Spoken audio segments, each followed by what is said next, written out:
IPL mega auction మరికొద్ది రోజుల్లో జరుగుతున్న విషయం తెలిసిందే. జస్ట్ ఇంకొక 4 డేస్ ఉందంతే గ్యాప్. ఇకపోతే ఈ మధ్యలో ఏం జరిగిందంటే మన తమిళనాడులోని ఒక విధంగా ఒక ప్లాన్ అయితే చేశారనమాట. అంటే ఒక మినీ ఈవెంట్, ఒక మినీ ఆక్షన్ లాగా కండక్ట్ చేసి ఒక ట్రయల్ లాగా వేసి చూసి ఫ్రాంచైజీలు మొత్తం ప్లేయర్స్ ని ఏ విధంగా కొనుక్కుంటారు అనే విధంగా అయితే ఒక చేశారనమాట. ఆక్షన్ అయితే చేశారు. ఈ ఆక్షన్ లోని ఒక ముగ్గురు ప్లేయర్లు అయితే బాగా అమ్ముడుపోయారు భయ్యా. అసలు ఆ విధంగా అమ్ముడుపోతారని ఎవ్వరు కూడా ఎక్స్పెక్ట్ చేయలేదు. ఇకపోతే వాళ్ళు ఎవరు అంటే ముందుగా వాషింగ్టన్ సుందర్ భయ్య. వాషింగ్టన్ సుందర్ ని చూసుకున్నట్లయితే మన చెన్నై సూపర్ కింగ్స్, అదే విధంగా గుజరాత్ టైటన్స్, మన లక్నో సూపర్ జైంట్స్ గట్టిగా పోటీ పడ్డారు భయ్య వాషింగ్టన్ సుందర్ కోసం అయితే. స్టార్టింగ్ మన చెన్నై సూపర్ కింగ్స్ బీట్ వేసింది. ఆ తర్వాత 5 అలా పెరుక్కుంటూ వెళ్ళి ఇంచుమించు 9 కోట్లకు భయ్య 9 crores కి 9 crores కి అయితే గుజరాత్ టైటన్స్ అయితే సొంతం చేసుకుంది మరి దీంట్లోనైతే. ఆ తర్వాత చూసుకున్నట్లయితే మన శ్రేయస్ అయ్యర్ భయ్య. శ్రేయస్ అయ్యర్ చూసుకున్నట్లయితే శ్రేయస్ అయ్యర్ కోసం స్టార్టింగ్ కూడా గట్టిగా పోటీ పడింది. కేకేఆర్ పోటీ పడింది, అదే విధంగా ఢిల్లీ పోటీ పడింది భయ్య. వీళ్ళిద్దరు కూడా పోటీన గట్టిగా పోటీ పడి మరీని ఇంచుమించు 19 కోట్ల భయ్య పోటీ పడి 19 కోట్ల దగ్గర అయితే మన ఢిల్లీ క్యాపిటల్స్ అయితే సొంతం చేసుకోవడం జరిగిందనమాట.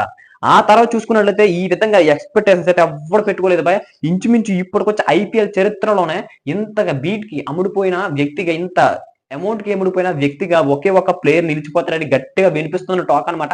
అతను ఎవరో కాదు, మన రిషబ్ పంత్. ఇంచుమించు చూసుకున్నట్లయితే అతని కోసం మన ఢిల్లీ క్యాపిటల్స్ గట్టిగా పోటీ పడింది. పంజాబ్ కింగ్స్ భయ, పంజాబ్ కింగ్స్ పోటీ పడని వ్యక్తి అంటూ లేడు, గట్టిగా పోటీ పడింది భయ. అతని కోసం కూడా ఈసారి సాలిడ్ టీం తీసే పర్సింగ్ అదే డబ్బులు ఎవరి దగ్గర ఉందా పర్స్, మన పంజాబ్ కింగ్స్ దగ్గర భయ. ఇంచుమించు 110 crores అయితే మన పంజాబ్ కింగ్స్ దగ్గర అయితే ఉన్నాయి. ఇది మాత్రం ఎవ్వరు ఊహించని పరిణామం అని చెప్పుకోవాలి. గట్టిగా ఒక పోటీ ఇస్తుంది ఆప్షన్ లో మాత్రం. ఆ తర్వాత చూసుకున్నట్లయితే పంజాబ్ కి మన రిషబ్ పంత్ 29 కోట్లకు అని మూడిపోయి భయం. ఈ 29 కోట్లకి కూడా మన పంజాబ్ కింగ్స్ సొంతం చేసుకుంది. కాకపోతే 29 కోట్లు అంటే ఒక్కసారి ఆలోచించదగ్గ విషయం అనమాట. పర్వాలేదు, ఒక కెప్టెన్సీ మెటీరియల్, అదేవిధంగా batsmen, wicket keeper, okay worth అని చెప్పుకోవాలి. కాకపోతే ఇది నార్మల్ గా ట్రైలే కదా. మరి ఆ ఈవెంట్ లో, ఆ మెగా ఆప్షన్ లో ఏ విధంగా చేస్తారు వాళ్ళేదో ఫస్ట్ సెట్ 1 సెట్ 2 లో ఉన్నారు భయ్య. మరి శ్రేయస్ అయ్యర్ ఇదే విధంగా మన ఒక్కసారి ఆగండి, మన వాషింగ్టన్ సుందర్ మాత్రం 14 సెట్ లో ఉన్నాడు భయ్య.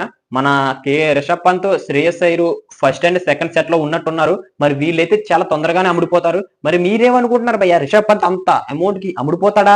ఇది జస్ట్ ట్రయల్ వేశారు, ఇదే నిజమవుతుందా? లేకపోతే మన శ్రేయస్ అయ్యర్ కూడా 19 కోట్ల కంటే ఢిల్లీ క్యాపిటల్ సొంతం చేసుకుంటుందా? లేక మళ్ళీ కేకేఆర్ సొంతం చేసుకుంటుందా?